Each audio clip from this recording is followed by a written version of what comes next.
सिंह राशि वालों, 23 अगस्त 2026 की पुत्रदा एकादशी आपके लिए बहुत खास मानी जा रही है। अगर पिछले कुछ समय से मेहनत करने के बाद भी परिणाम आखिरी समय पर रुक जाता है, पैसा अटक जाता है या कोई काम बार बार टल रहा है, तो अब धीरे धीरे स्थिति बदलने के संकेत हैं। पिछले समय में आपने परिवार की जिम्मेदारियों के कारण अपनी कई इच्छाओं को पीछे रखा है। कई जातकों के लिए घर परिवार से जुड़ा कोई फैसला लगातार टल रहा था। कुछ लोगों को धन आने के बाद अचानक खर्चों का सामना करना पड़ा, जबकि कुछ लोगों के हाथ में अवसर आया लेकिन उसका पूरा लाभ नहीं मिल पाया। अब समय आपके पक्ष में करवट ले सकता है। 23 अगस्त के बाद कोई पुराना संपर्क आपके लिए उपयोगी साबित हो सकता है। नौकरी करने वालों को नई जिम्मेदारी के साथ आगे बढ़ने का अवसर मिल सकता है। जिन लोगों का प्रमोशन या वेतन वृद्धि लंबे समय से रुकी हुई है, उन्हें सकारात्मक समाचार मिलने की संभावना बन सकती है। कारोबार करने वाले सिंह राशि के जातकों को पुराने ग्राहक, पुराने सौदे या रुके हुए भुगतान से लाभ मिल सकता है। परिवार की बात करें तो पति पत्नी के बीच चल रही गलतफहमियां दूर हो सकती हैं। माता पिता का सहयोग मिलेगा और घर में किसी शुभ समाचार से वातावरण बदल सकता है। संतान को लेकर चिंता करने वाले लोगों के लिए भी आने वाला समय राहत देने वाला हो सकता है। अब सबसे पहले पुत्रदा एकादशी की सही तारीख और शुभ समय नोट कर लीजिए। श्रावण शुक्ल पक्ष की पुत्रदा एकादशी की तिथि 23 अगस्त 2026 को सुबह लगभग 2 बजे शुरू होगी और 24 अगस्त को सुबह लगभग 4:17 तक रहेगी। उदया तिथि के अनुसार पुत्रदा एकादशी का व्रत 23 अगस्त 2026 रविवार को रखा जाएगा। 23 अगस्त को भगवान विष्णु की पूजा का शुभ समय सुबह 7:32 से दोपहर 12:24 तक रहेगा। ब्रह्मा मुहूर्त सुबह 4:26 से 5:10 तक रहेगा।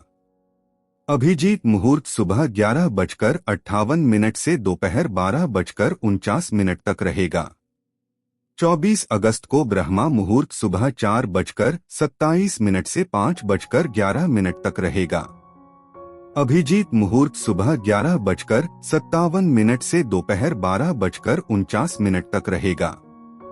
विष्णु पूजा का समय सुबह 5:55 से 7:32 और सुबह 9:09 से 10:46 तक रहेगा। व्रत का पारण 24 अगस्त को द्वादशी तिथि में किया जाएगा।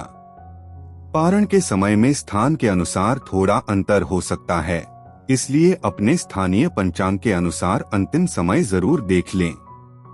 सिंह राशि वालों के लिए सावन पुत्रदा एकादशी का धार्मिक महत्व भी बहुत विशेष है। पद्म पुराण से जुड़ी मान्यता के अनुसार राजा महिजित को संतान नहीं थी। ऋषि लोमश के मार्गदर्शन में उन्होंने पुत्रदा एकादशी का व्रत किया और उसके पुण्य के प्रभाव से उन्हें संतान सुख प्राप्त हुआ। इसी कारण पुत्रदा एकादशी को संतान सुख, संतान के कल्याण और परिवार की सुख समृद्धि की कामना से महत्वपूर्ण माना जाता है। अब सिंह राशि वालों के लिए वे 4 खास उपाय जिन्हें आप 23 अगस्त को श्रद्धा के साथ कर सकते हैं। पहला उपाय दीपदान का है। 23 अगस्त की शाम भगवान विष्णु के सामने घी का दीपक जलाएं। दीपक में थोड़े से केसर के दाने डालकर भगवान विष्णु का ध्यान करें और अपनी मनोकामना बोलें। इसके बाद ओम नमो भगवते वासुदेवाय मंत्र का 108 बार जाप करें। दीपदान के बाद अपनी सामर्थ्य के अनुसार किसी जरूरतमंद व्यक्ति को गेहूं या आटे का दान करें। दूसरा उपाय तुलसी से जुड़ा है। एकादशी के दिन तुलसी माता के पास घी का दीपक जलाएं और भगवान विष्णु का ध्यान करें। तुलसी का पत्ता उस दिन न तोड़े। यदि भगवान विष्णु को तुलसी दल अर्पित करना हो तो एक दिन पहले ही तोड़कर रख लें। इसके बाद ओम नमो भगवते वासुदेवाय मंत्र की 11 माला का जाप करें। पूजा के बाद किसी जरूरतमंद महिला को पीले वस्त्र या पीली दाल का दान करें। तीसरा उपाय संतान सुख और संतान के उज्जवल भविष्य के लिए है।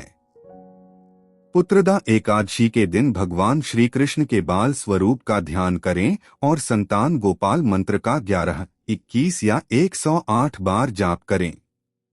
ओम श्री हरि क्लीं ग्लौं देवकी सुत गोविंद वासुदेव जगतपते देहि में तन्य कृष्ण त्वामह शरण गतः।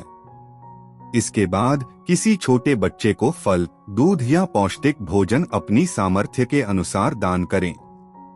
यदि संतान प्राप्ति की इच्छा है तो पति पत्नी दोनों मिलकर भगवान से प्रार्थना कर सकते हैं। यह धार्मिक आस्था पर आधारित उपाय है, इसे चिकित्सकीय उपचार का विकल्प न मानें। चौथा उपाय धन और रुके हुए काम से जुड़ा है। 23 अगस्त को भगवान विष्णु को पीले फूल अर्पित करें। एक साफ पीले कपड़े में थोड़ी हल्दी की गांठ और चने की दाल रखकर भगवान के सामने रखें और ओम नमो भगवते वासुदेवाय मंत्र का जाप करें।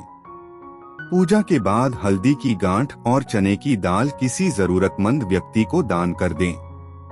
सिंह राशि वालों, पुत्रदा एकादशी के दिन चावल का सेवन न करें, नशे और तामसिक भोजन से बचें और क्रोध या झूठ से दूर रहें। भगवान विष्णु का स्मरण करें और अपनी क्षमता के अनुसार दान जरूर करें। इस समय जल्दबाजी में कोई आर्थिक फैसला न लें। किसी को बड़ी रकम उधार देने से पहले अच्छी तरह सोचें और बिना पढ़े किसी कागज पर हस्ताक्षर न करें। सिंह राशि वालों, अगर पिछले दिनों आपको लगा है कि आपकी मेहनत की कीमत कोई नहीं समझ रहा, तो अब निराश होने की जरूरत नहीं है। पुत्रदा एकादशी के बाद आपके लिए परिस्थितियां धीरे धीरे अनुकूल हो सकती हैं। कार्यक्षेत्र में पहचान बढ़ सकती है, रुका हुआ पैसा वापस आ सकता है, परिवार में शुभ समाचार मिल सकता है और लंबे समय से अटका काम आगे बढ़ सकता है। संतान सुख और परिवार की खुशी की इच्छा रखने वाले सिंह राशि के जातकों के लिए यह एकादशी विशेष महत्व रखती है। भगवान विष्णु और माता लक्ष्मी की पूजा करके अपने परिवार के लिए प्रार्थना जरूर करें। यदि आप 23 अगस्त की पुत्रदा एकादशी पर इन 4 उपायों में से कम एक उपाय श्रद्धा से करने का संकल्प लेते हैं तो कमेंट में जय श्री हरि विष्णु जरूर लिखिए। भगवान विष्णु आपकी सभी मनोकामनाएं पूर्ण करें, आपके घर में सुख शांति और धन समृद्धि बनाए रखें।